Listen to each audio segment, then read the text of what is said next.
All right, welcome to the Chapter 1 exam review vidya. This video is going to cover a whole bunch of just information. A lot of this is going to be me talking, but everything you see, I highly suggest you write it down.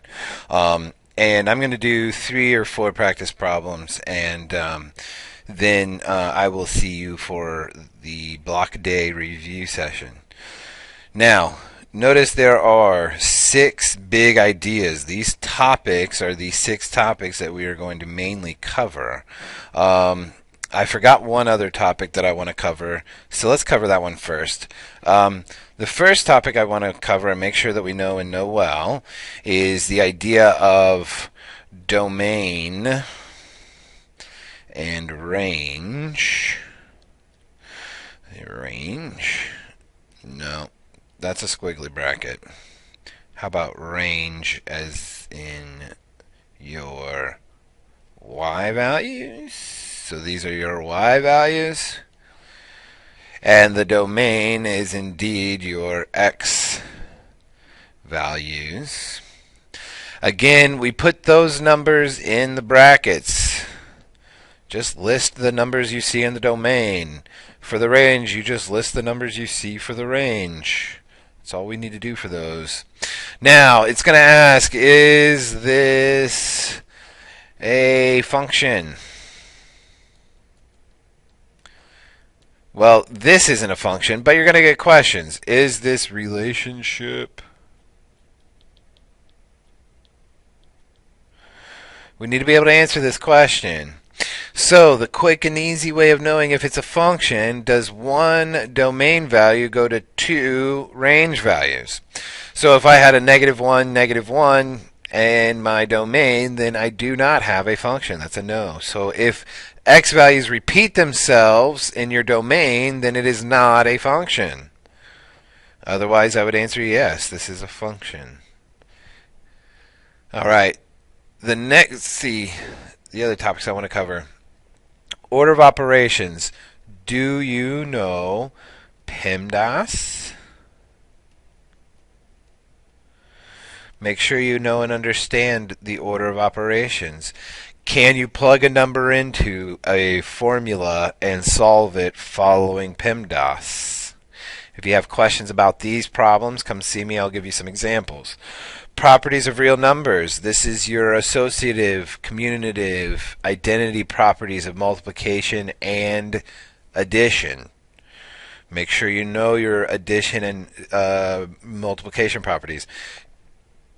I put together a video for this, and you might want to go back and review that video. It's going to give examples of each, and it's also going to classify the subsets of real numbers.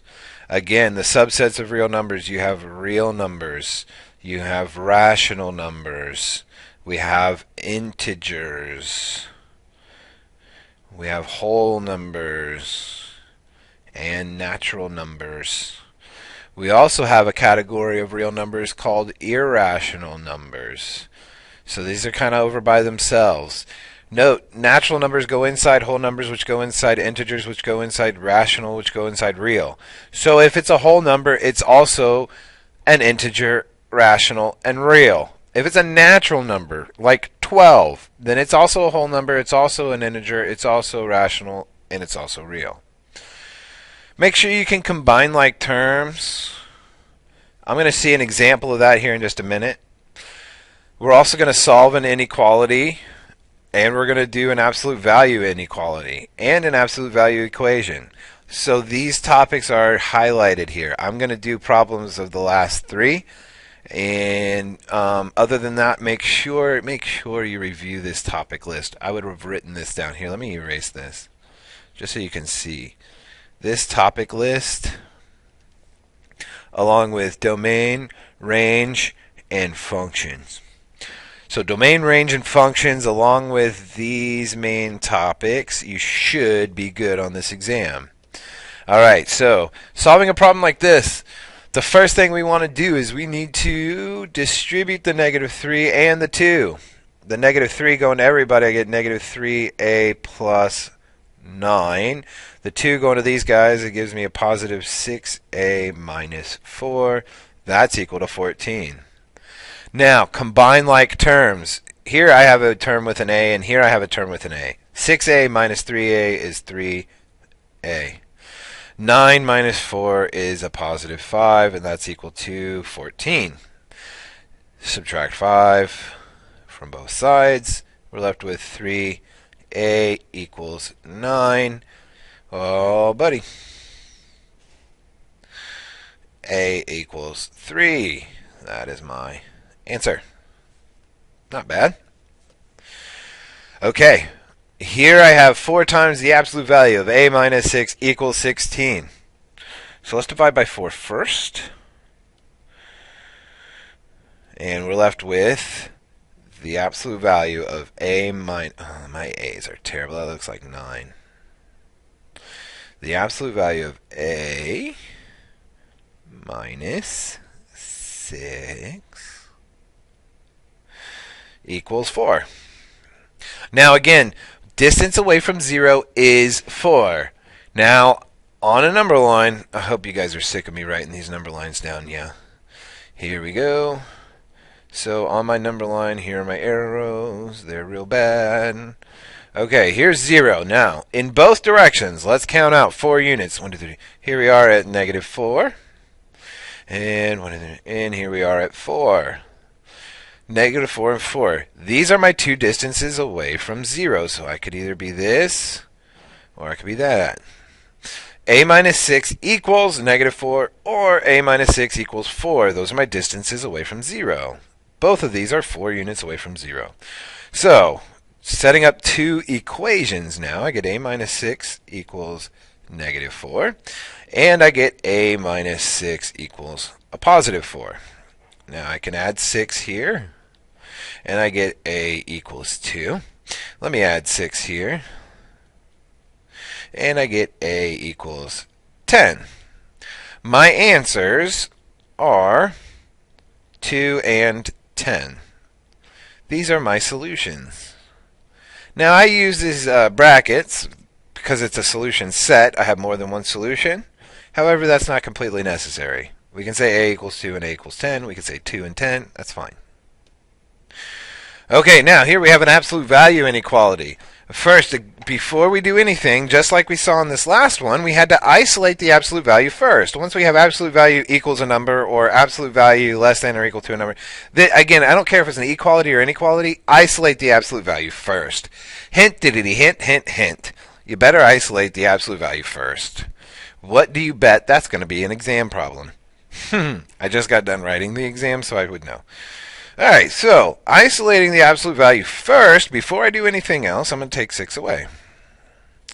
And I'm left with 6 times the absolute value of negative 5x plus 4 is less than or equal to 4 minus 6 is negative 2. I want to divide by 6. Dividing both sides by 6. That's a 6. That's 1 now. I get the absolute value of negative 5x plus 4 is less than or equal to negative 1/3. Well, my distance away from 0 being less than or equal to a negative number. So when is my distance less than a negative? Well, my distance will always be positive. So I can never have my absolute value be less than a negative number. That's never true. So, in this instance, I would say that there's no solution. We have an empty set. Because my distance away from 0 can never be less than or equal to a negative number, then there's no solution.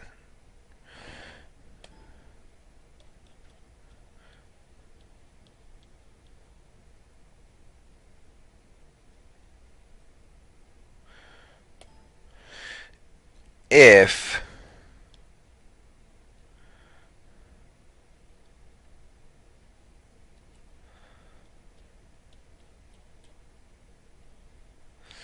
my distance is greater than a negative number. So this part, really, this is irrelevant. Negative 5x plus 4 is what irrelevant.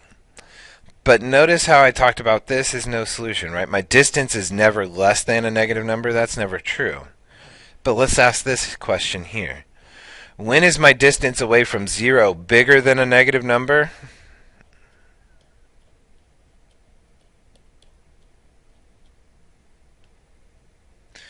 That's always going to happen.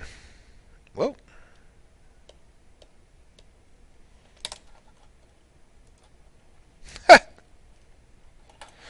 That was funny.